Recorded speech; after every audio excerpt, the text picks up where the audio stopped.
Good day, sir. We will discuss the legal framework of RA 9165. To begin, I will first discuss the overview of 9165 or Comprehensive Dangerous Drug Act.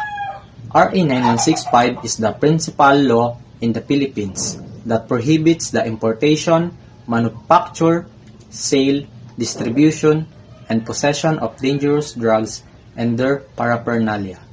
It provides a detailed categorization of drugs, penalties that range from heavy fines to life imprisonment or death, before abolition of the death penalty depending on the quantity and type of drug involved.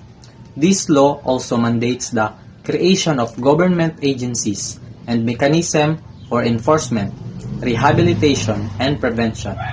The Act recognizes drug addiction as health concern and provide for voluntary and compulsory rehabilitation for drug dependents.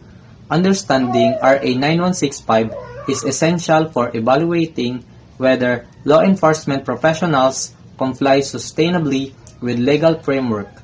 Non-compliance or gaps in the following law can lead to case dismissal or challenges in prosecuting drug-related offenses.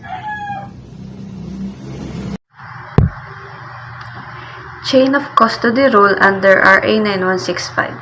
The chain of custody rule is a procedural safeguard under RA 9165 to ensure that seized drug evidence is continuously accounted for from the moment of seizure to its presentation in court. The rule requires detailed records at every transfer, submission for testing, storage, and presentation to maintain forensic integrity. This prevents tampering, loss, or contamination of evidence, which can compromise prosecutions. Every law enforcement or laboratory official handling the evidence must sign custody forms, which creates accountability and traceability. Understanding this rule helps learners identify vulnerabilities or violations that could lead to inadmissible evidence. Any gaps in documentation or improper handling can undermine the entire case against suspects, making compliance imperative. It also highlights the importance of coordination among different agencies involved in drug operations. Operational stage, seizure and inventory. The seizure and inventory phase is critical in initiating legal drug cases. Law enforcers must secure a valid warrant or comply with legal exception to lawfully seize suspected drugs. Upon seizure, officers must conduct an accurate and detailed inventory, including labeling and measurement, in the presence of witnesses to avoid disputes about the seized item's identity or quantity. Failure to accurately document these details can lead to accusation of evidence, planting, or tampering. This stage requires careful adherence to procedures to preserve the chain of custody and ensure evidence is credible.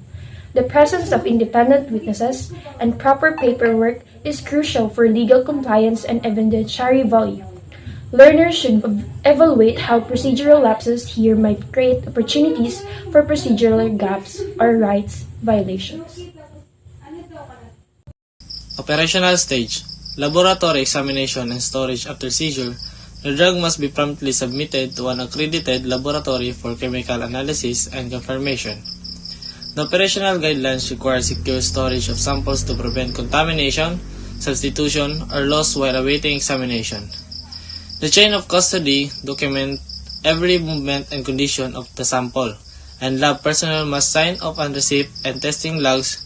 Laboratory examination is vital as it scientifically verifies the drug's nature and quantity, supporting the prosecution's case.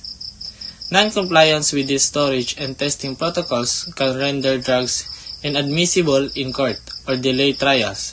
Learners should assess potential risks such as improper storage conditions, delays, or lack of documentation that can jeopardize the integrity of evidence. Operational stage, court presentation and evidence handling. When presenting seized drugs in court, law enforcement officials must testify to the accuracy of the chain of custody and authentication of evidence submitted. The burden is on the prosecution to prove the drugs were seized legally, properly handled, and are the authentic items charged. Any break in the chain of procedural lapse can lead to evidence exclusion, weakening the case. Court proceedings require officers to present documentation and witness accounts as proof of proper handling. Understanding this stage helps learners appreciate how procedural gaps can have legal consequences. Properly maintained evidence strengthens judicial outcomes and upholds justice. Legal provisions of RA 7438 or Rights of Person Arrested. RA 7438 mandates that person arrested must be informed of the cause of their arrest and their rights, including protection from violence or threats. During drug enforcement operations, respecting these rights is critical for lawful detention and prosecution.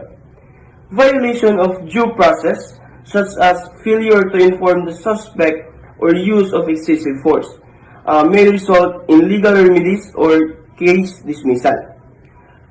This law serves as a protection mechanism against abuse of law enforcement powers, reinforcing the rule of law. Practitioners can examine how adherence or failure to respect detainee rights at arrest stages impact legal compliance. This topic underscores the balance between enforcement and human rights protection in drug operations.